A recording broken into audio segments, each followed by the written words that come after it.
Ssaabakristu wa Uganda era nga yamyuka akulira kampuni ya Vision Group Javezi Njanabo ayogedde ku bibaddewo okuva ku kulamaga kw'omwaka oguwedde.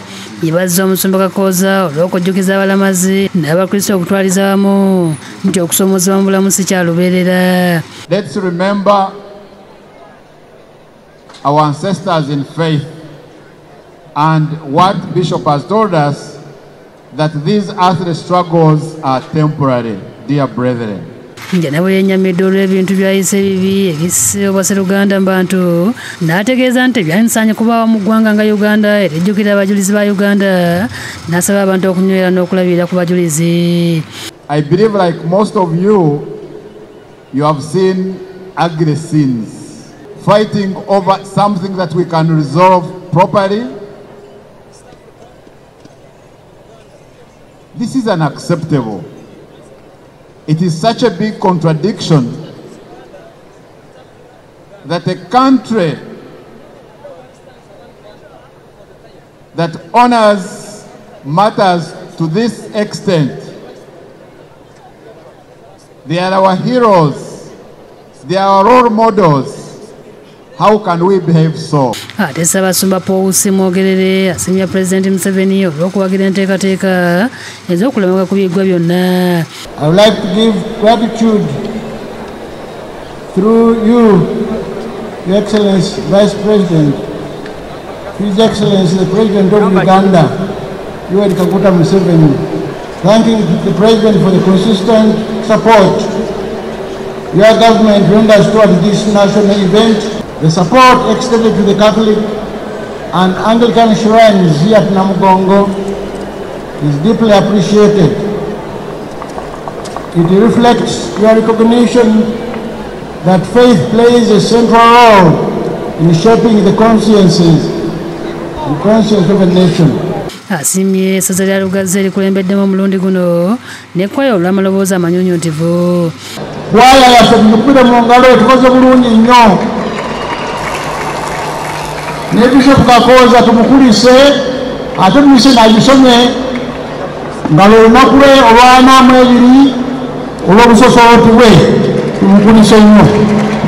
Ssaabasumba Simwogerere asimye obuvumu bw'abajulizi olw'okunywera ku kituufu n'asaba abalamazi n'abakristu okwetangira ebikolwa eby'obusosoze mu mawanga olulimi olutagwanidde mbantu ssaako n'okweyagaliza bokka naddala nga twolekera akalulu k'omwaka 2026. Let us reject hatred, reject division, reject violence. Let us say no to judged tribalism. Ate ssentebe w'olukiiko lwa episkoopi era omusumba w'essaza lya Kinda Mityana Joseph Anthony Ziwa ku lw'abasumba asabye abantu okugenda mu maaso nga basaba Katonda ssaako n'abajulizi okusigala nga bakulembeza obwenkanya. Let us continue to pray to God and ask the Uganda matters to intercede for us. Atongoza Bayibuli y'abajulizi ba Uganda nga yawandiikiddwa nga bakwatagana ne Uganda Bible Society. It is a good news Bible version with all books arranged according to the Catholic Church tradition.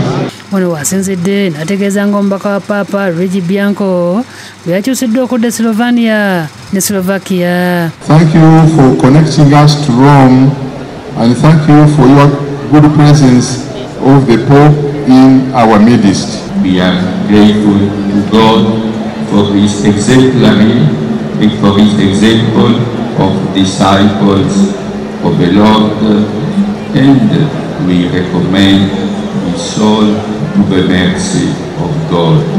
Ate President Museveni mubaka bw'atisse omumyuka we retired Major Jessica Lupo e Peru akasiza nti gavumenti gy'akulembera ekkiriza mu ddembe ly'okusinza awatali kulemesa kyokka ng'era tekkiriza mu kugatta ddiini na byabufuzi.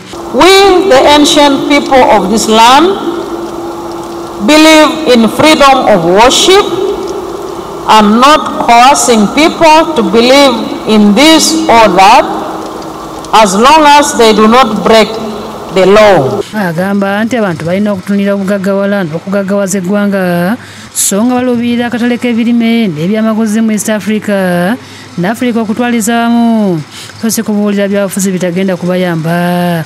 Our constant advice to Ugandans is never to mix politics with denominational loyalties. Ronald Kakoza ne Nyombi Kenneth be bakusakidde eggulire lino Rwabukede TV.